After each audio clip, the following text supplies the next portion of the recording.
तो hello guys, कैसे हैं आप लोग।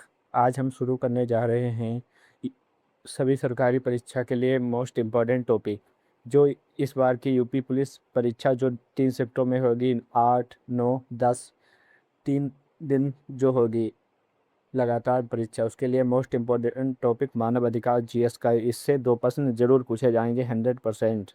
आप इस टॉपिक को जरूर पढ़कर जाइए। जैसे मानव अधिकार वे मौलिक अधिकार हैं जो व्यक्ति को केवल मनुष्य होने के नाते प्राप्त होते हैं। नंबर 2 पॉइंट, ये कॉपी में जरूर नोट कर लीजिए। मैं जो पॉइंट बोल रहा हूँ स्क्रीन से देखकर। मानवाधिकार की रक्षा हेतु राष्ट्रीय मानवाधिकार आयोग एक संवैधानिक निकाय है। मानवाधिकार की सार्वभौमिक घोषणा संयुक्त राष्ट्र आम सभा की तीसरी बैठक में 10 अक्टूबर 1948 को फ्रांस की राजधानी पेरिस में की गई थी। जो मानव अधिकार की सार्वभौमिक घोषणा थी वो संयुक्त राष्ट्र आम सभा की जो तीसरी बैठक हुई थी, कितनी तारीख को हुई थी? 10 दिसंबर 1948 को। कहाँ हुई थी? फ्रांस की राजधानी पेरिस में की गई थी। इसीलिए जो तीसरी बैठक हुई थी फ्रांस की राजधानी पेरिस में 10 दिसंबर 1948 के, इसीलिए आज के टाइम पर, आज के समय पर 10 दिसंबर को विश्व मानव अधिकार रूप में मनाया जाता है। मानव अधिकार आयोग की सार्वभौमिक घोषणा मानव अधिकार मैदान कोड भी कहा गया है। इस बैठक में जो हुई थी, इस बैठक में 58 लोगों ने भाग लिया था। ड्राफ्टिंग कमेटी के चेयरमैन इम्बुलो रूजवेल्ट थे। मानवाधिकार की सार्वभौमिक घोषणा मसौदा समिति के अध्यक्ष इलोनर रूजवेल्ट थे। जो मानवाधिकार आयोग की सार्वभौमिक घोषणा के मसौदा समिति के अध्यक्ष इलोनर रूजवेल्ट थे। संयुक्त राष्ट्र एक मानवाधिकार संधि विकलांग व्यक्ति के अधिकार पर संधि पत्र है, जिसका उद्देश्य दिव्यांग व्यक्ति अधिकारों की रक्षा करना। वैश्विक स्तर पर मानवाधिकार आयोग का संवैधानिक स्वरूप संयुक्त राष्ट्र सभा का सामान्य प्रस्ताव। मानवाधिकार की सर्वप्रथम सम्मेलन तेहरान में हुआ, जो कि 22 अप्रैल 13 मई 1968 तक हुआ। इस सम्मेलन में भारत की तरफ से, जो तेहरान में मानवाधिकार का प्रथम अंतर्राष्ट्रीय सम्मेलन हुआ था, इस सम्मेलन में भारत की तरफ से भाग लेने वाली महिला हंसा मेहता थीं।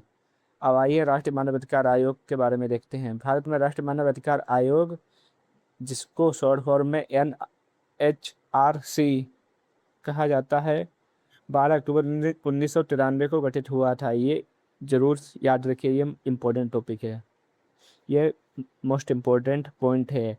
ये 28 सितंबर 1993 को मानव अधिकार संरक्षण अध्यादेश के तहत है। इसे मानव अधिकार संरक्षण अधिनियम 1993 द्वारा वैधानिक आधार दिया गया था। राष्ट्रीय मानवाधिकार आयोग का मुख्यालय, जो राष्ट्रीय मानवाधिकार आयोग का मुख्यालय है, वो भारत में सरदार पटेल भवन नई दिल्ली में है। राष्ट्रीय मानवाधिकार आयोग के प्रथम अध्यक्ष श्री न्यायमूर्ति रघुनाथ मिश्र है। यह इंपॉर्टेंट लाइन है, इससे जरूर क्वेश्चन आएगा। आप 100% इसको नोट कर लीजिए, पक्का आएगा एग्जाम में। जो यूपी पुलिस के एग्जाम होगा उसमें पक्का आएगा। ये क्वेश्चन कई एग्जाम में भी पूछा गया है।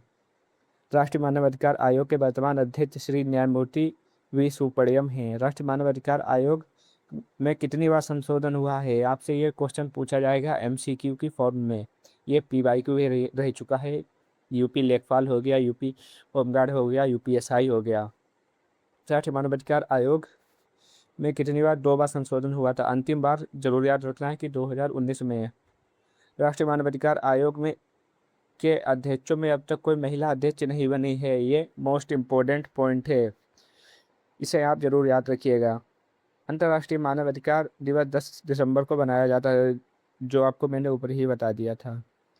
आयोग में एक अध्यक्ष और 5 पूर्णकालीन सदस्य और 7 डिपेंड होते हैं। मानवाधिकार उल्लंघन के मामले में आयोग को सजा देने का अधिकार नहीं है। मानवाधिकार आयोग संशोधन अधिनियम गृह मंत्री अमित शाह ने 8 जुलाई 2019 में पेश किया था। जो मानवाधिकार का संशोधन अधिनियम था, लास्ट बार, आखिरी बार, वो गृह मंत्री जो अमित शाह हैं उन्होंने 8 जुलाई 2019 को पेश किया था।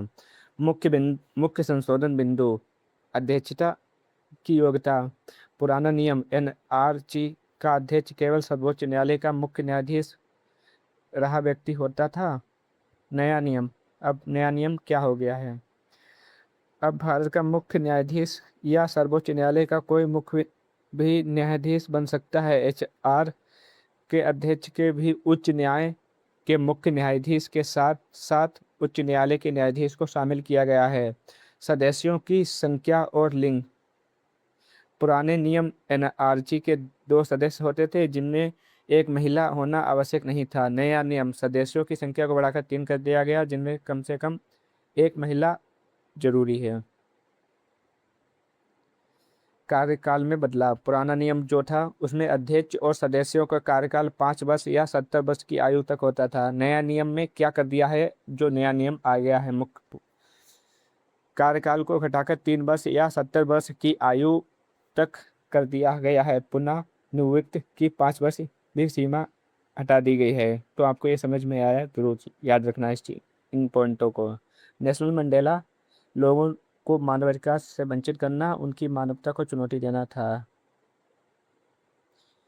राष्ट्रीय मानवाधिकार आयोग ये तो छोड़ दीजिए, ये इतने इम्पोर्टेंट नहीं है। आइए ये वाला टॉपिक देखते हैं। राष्ट्रीय मानवाधिकार संरक्षण अधिनियम में कौन कौन शामिल हैं? राज्य मानवाधिकार आयोग, राष्ट्रीय मानवाधिकार आयोग, मानवाधिकार न्यायालय। मानवाधिकार संरक्षण अधिनियम की धारा 37 के तहत जांच एजेंसी का गठन होता है। मानवाधिकार न्याय का गठन धारा 30 के अनुसार होता है। राष्ट्रीय मानवाधिकार आयोग लोक प्रक्रिया के तहत सिविल न्यायालय की शक्तियां धारण करता है। राष्ट्रीय मानवाधिकार संरक्षण अधिनियम 1993 के अध्यायों में विभाजित है। राष्ट्रीय मानवाधिकार आयोग में 2019 से संशोधन के पश्चात कितनों भाग को जोड़ा गया है? 3 भागों को जोड़ा गया है। आपको ये पॉइंट याद रखना है। क्या मैं एक बार दोबारा दोहरा देता हूँ। राष्ट्रीय मानवाधिकार आयोग 2019 के संशोधन के पश्चात कितने सदस्यों को जोड़ा गया है? 3 सदस्यों को जोड़ा गया है। राष्ट्रीय मानवाधिकार आयोग का अध्यक्ष सर्वोच्च न्यायालय के सेनापति को ही बनाया गया है। राष्ट्रीय मानवाधिकार आयोग के संबंधित आर्टिकल, ये इनसे जरूर क्वेश्चन आएगा आपके ये यूपी पुलिस का जो एग्जाम होगा, जो 3 दिन होगा लगातार 6 शिफ्टों में, इसमें जरूर एक क्वेश्चन इन आर्टिकल से बनेगा। आप इस टॉपिक को रट कर जाइए, 100% एग्जाम में आएगा, ये मेरी गारंटी है। आर्टिकल 1 क्या कहता है? मानवाधिकार का सभी मनुष्यों को गौरव और अधिकार के मामले में जन्मजात स्वतंत्रता और समानता प्राप्त है। सभी अधिकारों और आज़ादियों को हक इस मामले में जाति व लिंग भेदभाव नहीं किया जाएगा। आर्टिकल 2 गुलामी से स्वतंत्रता। आर्टिकल 7 कानूनी की निगाह में सभी समान और सभी भेदभाव कानूनी सुरक्षा का अधिकार। आर्टिकल 9 किसी को मनमाने ढंग से गिरफ्तार व नजरबंद व देश निष्क्रिय ना किया जाए। देश की सीमा में आर्टिकल 13 कहता है देश की सीमा में स्वतंत्र रूप से आने जाने का अधिकार तथा अपने देश को छोड़कर जाने का अधिकार है। आर्टिकल 14 किसी भी व्यक्ति को सताए जाने पर दूसरे देशों की शरण लेने का अधिकार। आर्टिकल 19 विचार और उसकी अभिव्यक्ति की स्वतंत्रता। आर्टिकल 19 मोस्ट इम्पोर्टेंट है, ये संविधान का भी मोस्ट इम्पोर्टेंट है और इस मानवाधिकार टॉपिक का मोस्ट इम्पोर्टेंट है। ये जीएस के जितने सब्जेक्ट के एग्जाम में होता है उतने आएगा और ये 100% आएगा ये आर्टिकल 19। और आर्टिकल 21 देश के शासन में प्रत्यक्ष रूप से स्वतंत्र चुने गए प्रतिनिधियों के जरिए हिस्सा लेने का अधिकार।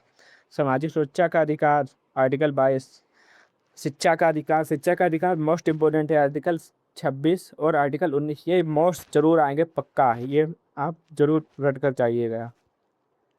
चलिए, राष्ट्रीय मानवाधिकार आयोग एक स्वतांत्रिक संवैधानिक निकाय है। अगर आपको वीडियो अच्छा लगे तो लाइक कीजिए और चैनल को सब्सक्राइब कीजिए। चैनल को सब्सक्राइब कर लेंगे तो आप लोगों को ही फायदा होगा आगे की वीडियो आने के लिए। मैं आपको रोज़ एक ना एक टॉपिक चैनल पे अपलोड करूंगा जो आपके यूपी पुलिस एग्जाम में ज़रूर आएगा, 100% आएगा। आपकी जीएस की तैयारी मैं करा दूंगा इन 4 से 5 दिनों में ही। राष्ट्रीय मानवाधिकार आयोग के जनक, ये मोस्ट इम्पोर्टेंट लाइन है, इस मोस्ट इम्पोर्टेंट पॉइंट है। राष्ट्रीय मानवाधिकार आयोग के जनक प्रो हेंकिन हैं। राज्य मानवाधिकार आयोग भारत में वर्तमान में 26 राज्यों में राज्य मानवाधिकार आयोग स्थापित है। राज्य मानवाधिकार आयोग में कितने अध्यक्ष होते हैं? 2 अध्यक्ष होते हैं। राज्य मानवाधिकार आयोग एक बहु सदस्यीय निकाय है जिसमें एक अध्यक्ष और 2 सदस्य होते हैं। अध्यक्ष और सदस्य 3 वर्ष की अवधि के लिए या 70 वर्ष से आयु प्राप्त करने के लिए हैं जो पहले पद धारण कर चुके हैं। चलिए ये पॉइंट छोड़ दीजिए, इसमें कोई इतना नहीं है।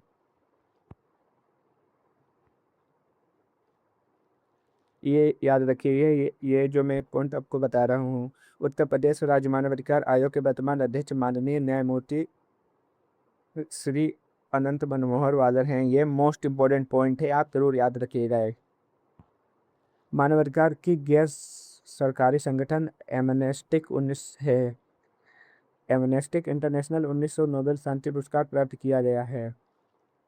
और आ जाइए नीचे, संयुक्त राष्ट्र मानवाधिकार आयोग का मुख्यालय कहाँ है? जेनेवा में स्थित है। आपसे जरूर एग्जाम में क्वेश्चन आएगा हो कि संयुक्त राष्ट्र मानवाधिकार आयोग का मुख्यालय कहाँ है? जेनेवा में है। ये मोस्ट इम्पोर्टेंट पॉइंट है। और आ जाइए नीचे, संयुक्त राष्ट्र मानवाधिकार आयोग हेल्पलाइन नंबर 144-33 है। मानवाधिकार आयोग 2024 की थीम हमारे अधिकार हमारा भविष्य अभी। ये आप टॉपिक जरूर या रिवीजन करके जाइएगा और ज़रूर कॉपी में अपनी नोट कर लीजिएगा। ये आपके एग्ज़ाम में ज़रूर पूछा जाएगा। अगर वीडियो अच्छा लगे तो लाइक कीजिए और चैनल को सब्सक्राइब कीजिए। मैं आपको रोज़ एक ये टॉपिक कराऊंगा जो एग्ज़ाम में 100% क्वेश्चन आएगा। ये तो उसके एग्ज़ाम में आप चैनल को सब्सक्राइब कर लीजिएगा। धन्यवाद।